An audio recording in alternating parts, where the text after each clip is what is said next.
Saudari-saudaraku yang terkasih, hari ini dalam perayaan Ekaristi ini dengan bacaan-bacaan yang kita dengarkan, kita dihadapkan pada pilihan-pilihan yang penting di dalam kehidupan kita. Pilihan yang kita buat akan menentukan arah dan tujuan hidup kita, baik dalam perjalanan kita di dunia ini maupun kelak dalam kehidupan kekal.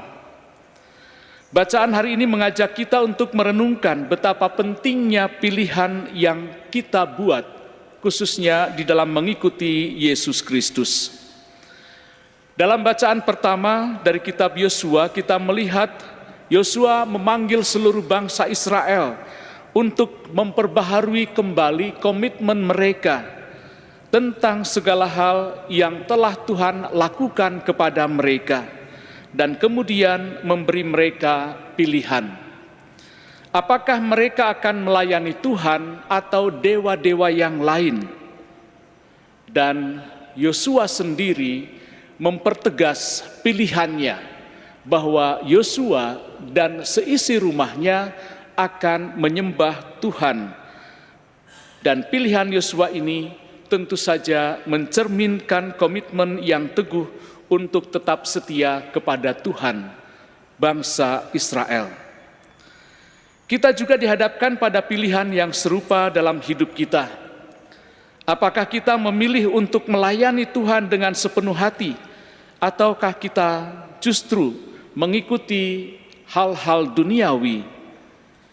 Pilihan kita untuk tetap setia kepada Allah tentu saja harus didasarkan pada keyakinan bahwa Tuhan telah dan akan terus memelihara kita. Maka keputusan ini bukanlah sekedar pilihan sederhana. Ini adalah tentang arah hidup kita masing-masing. Dalam bacaan kedua, Rasul Paulus menyoroti hubungan antara suami dan istri yang digambarkan sebagai gambaran hubungan antara Kristus dan gereja. Rasul Paulus mengajarkan tentang pentingnya saling memberi diri satu sama lain dalam kasih, seperti Kristus yang menyerahkan dirinya bagi gereja. Dalam konteks pernikahan ini, kita dipanggil untuk meniru kasih Kristus yang penuh dengan pengorbanan dan penyerahan diri. Pernikahan Kristiani adalah cerminan dari kasih Allah yang tanpa syarat, tanpa embel-embel apapun, dan kita dipanggil untuk hidup dalam kasih yang saling memberi dan mendahulukan sesama kita. Dia memanggil kita untuk saling menghormati, mengasihi dan menyerahkan diri satu sama lain, dan ini adalah pilihan yang memerlukan pengorbanan, namun memberikan buah yang sungguh berharga. Ketika kita memilih untuk menghormati dan melayani satu sama lain, kita sedang membangun sebuah komunitas yang mencerminkan kasih Kristus sendiri kepada dunia. Mari kita bertanya kepada diri kita masing-masing, apakah saya telah membuat pilihan untuk melayani sesama dengan tulus di dalam hidup saya?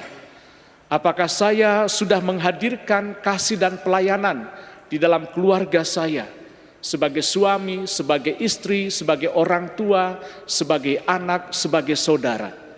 Atau masihkah saya terus diikat oleh keegoisan, oleh kesombongan, oleh situasi-situasi yang merasa diri kita paling baik, paling benar? Dalam Injil sendiri, kita membaca tentang banyaknya murid-murid Yesus di luar yang 12 rasul, 12 murid yang mundur karena merasa tidak mampu menerima pengajaran Yesus yang dianggapnya terlalu keras. Hal ini sehubungan dengan kata-kata Yesus sendiri yang membicarakan tentang tubuh dan darahnya. Pengorbanan yang setia, pengorbanan yang sungguh luhur.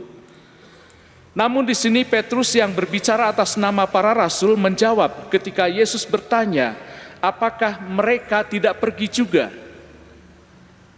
Lalu Petrus mengatakan satu kalimat, "Tuhan, kepada siapakah kami akan pergi? Engkau mempunyai perkataan hidup yang kekal." Kata-kata Petrus ini sejajar dengan apa yang dikatakan oleh Yosua dalam bacaan pertama tadi.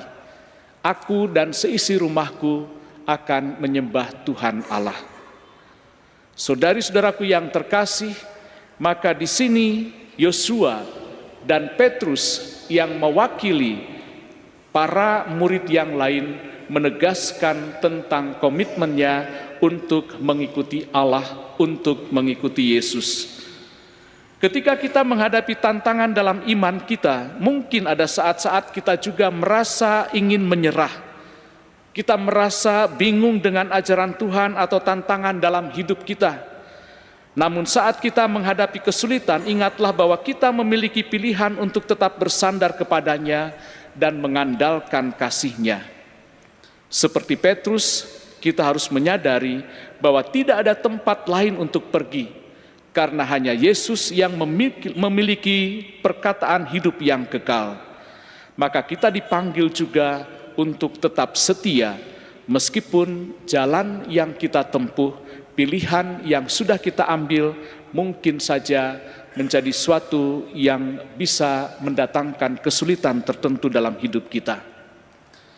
Dalam penutupan mistagogi untuk para baptisan baru 2 minggu yang lalu, ada satu orang baptisan baru yang menseringkan pengalaman imannya. Masa sebelum dia masuk mendaftarkan diri untuk ikut belajar menjadi seorang katekumen, dia sedang memiliki satu persoalan yang menurutnya berat. Lalu dia punya teman seorang Katolik, dan temannya ini mengatakan, "Coba kamu doa novena. Novena 3 kali Salam Maria." Bagaimana mungkin? Saya bukan Katolik dan saya tidak mengenal Bunda Maria. Dan bahkan Bunda Maria dalam gerejanya sendiri ya sangat istilahnya hanya seorang manusia biasa saja begitu, tokoh biasa saja. Tetapi walaupun demikian dia mencoba untuk mendapatkan rangkaian doa novena tersebut. Lalu dia datang ke gereja, dia mendoakan doa novena itu. Dan luar biasa menurutnya, apa yang menjadi kesulitannya, apa yang menjadi harapannya, dan Tuhan kabulkan. Tuhan turut serta di dalam menyelesaikan persoalan hidupnya.